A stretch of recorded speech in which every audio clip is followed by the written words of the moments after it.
Saudações pessoal, hoje eu venho falar de um tema muito caro para as pessoas que ainda não conseguiram entender a incerteza como parte do resultado, né? Como um parâmetro do resultado. As pessoas ainda pensam, insistem em pensar em incerteza como uma coisa separada, uma coisa que existe à parte. E não é bem assim. Outro dia eu estava dando um curso sobre incerteza, e aí me apresentaram uma planilha, no caso era uma calibração, com um raciocínio, um cálculo do mensurando e uma estimativa de incerteza. E tinha uma aba separada com uma lista enorme de fontes de incerteza que eu fiquei logo desconfiado. Eu falei, não é possível que eles desenvolveram tanto estudo de robustez e tanto planejamento fatorial para ter certeza que até mesmo, né, a mudança de uma configuração de placa, uma configuração eletrônica para modificar um sinal, né, elétrico vai afetar na medição, na calibração de um instrumento de ruído, né, que mede pressão sonora, são ondas mecânicas. E aí eu fiquei vendo aquelas fontes de incerteza muito profundas, em detalhes assim, quase entrando na quântica da coisa, do funcionamento do equipamento. Eu fiquei pensando, isso não ajuda a entender incerteza. Incerteza não existe dessa forma. Ela até existe, mas você tem que, para você colocar no resultado, teria que estudar aquele processo, né? O que eu estou querendo dizer? Gente, não pense em incerteza para fazer cálculo de incerteza. Não existe listar fontes de incerteza, né? Você já viu aquela planilha com um monte de fonte de incerteza que você nem sabe de onde que vem? E aí coloca lá uma série de valores. Essa planilha que eu vi, por exemplo, tinha até coeficientes de sensibilidade. Eu falei, mas como que ele fez isso e nem derivada tem, se essas variáveis nem constam na equação do mensurando, né? Tinham números, não era programado, não estava programado a fórmula, né? Eram simplesmente números digitados. Eu falei, como que essas derivadas são números digitados? Se as variáveis nem estão declaradas no mensurando e nem existe sequer um indício de cálculo para chegar nessas derivadas. Como que são números digitados? Então eu falei, não é bem assim que a coisa funciona.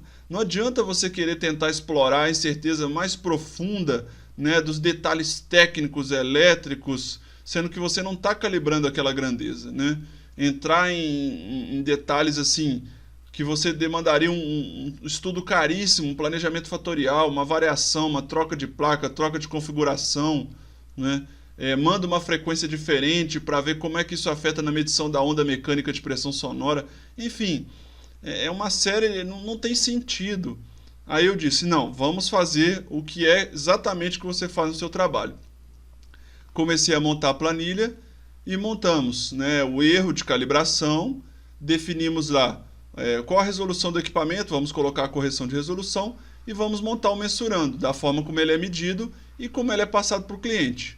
Exatamente o resultado médio que é passado para o cliente do erro de calibração, que vai ao certificado, a incerteza sai dele, dessa equação, né? Não existe inventar uma incerteza, porque se você inventar uma incerteza, teria que inventar antes uma correção devido àquele fator que você quer levar em conta. Por exemplo, se você acha que a temperatura afeta naquele resultado, você teria que fazer um estudo de robustez, um planejamento fatorial, para saber como a correção se comporta em cada nível de temperatura que você quer estudar, para determinar ali uma correção e o seu coeficiente de sensibilidade dentro da equação do mensurando, né? Não existe essa coisa de somar incertezas. Eu sei que muitas vezes é cobrado, né? E a incerteza que impacta não sei aonde, que impacta no resultado, que vem lá da configuração, né? Que vem do efeito quântico, não sei do que. Gente, não, vamos ter bom senso, não é assim que funciona, isso não tem fundamento matemático, porque para você estudar isso, você teria que gastar muito dinheiro investindo em projeto de pesquisa para saber como essas correções se comportam e as suas incertezas, porque incerteza é consequência de variável, não existe incerteza sem variável, tá certo? Então, quando você estiver calibrando, ou mesmo realizando um ensaio, esqueça, não pensa nas incertezas, incerteza é consequência, né? Pensa nas grandezas que estão sendo medidas e nas suas correções. Essa é a mudança de mentalidade que você tem que ter para entender incerteza de medição. Não comece pelas incertezas, jamais comece fazendo uma fonte de incerteza, porque isso não é fundamentado, isso não é matemática. Incerteza não é propriedade de um processo que você imaginou que acontece no laboratório, ou que de fato aconteça. Incerteza é propriedade do mensurando, de grandeza, de variável que está sendo medida, ou que uma correção que está sendo considerada.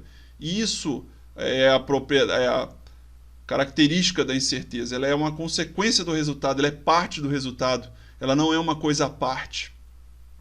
Essa é a primeira observação que eu queria fazer. A segunda observação é que, como incerteza é parte do resultado, se ela é parte do resultado, você não pode colocar um relatório para o cliente com o valor médio do mensurando na página 2 e o valor da incerteza na página 32. Pelo amor de Deus, isso não existe, né? Incerteza é parte do resultado. É a mesma coisa de você fazer assim, olha, eu medi a concentração, 50 ppm, eu boto 50 numa página e o ppm eu boto na página subsequente. Ora, unidade de medida tem que ficar do lado do número, não é parte do resultado? A incerteza é a mesma coisa, ela é parte do resultado, ela não pode ficar fora, longe. Não é? Quantas e quantas vezes eu vejo relatórios que passam em laboratório acreditado, não vou nem entrar na discussão aqui se o laboratório é acreditado ou não, se já foi avaliado ou não, porque esse não é meu objetivo. Meu objetivo é ensinar a fazer o que é certo, o que é bem fundamentado. E o que é certo fazer? O resultado, ele é um só.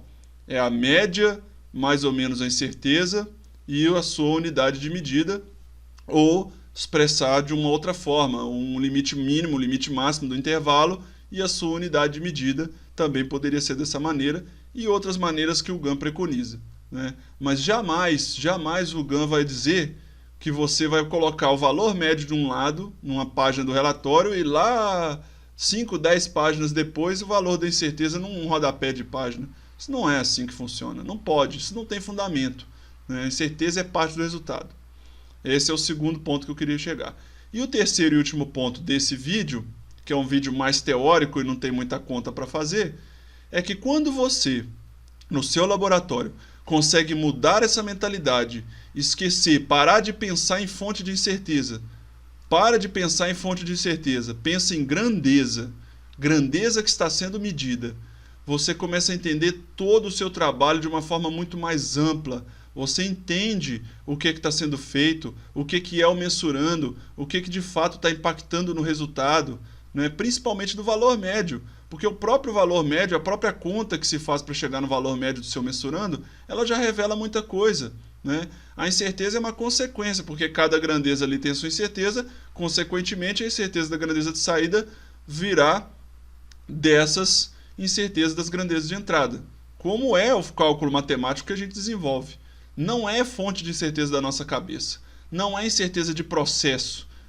Incerteza de aquecimento, incerteza de amostragem, incerteza... Não. É incerteza de correção de temperatura, incerteza de correção de amostragem, porque é mensurando, não é processo. Processo não tem incerteza. Mensurando tem incerteza, do ponto de vista metrológico que nós estamos falando, né? Obviamente.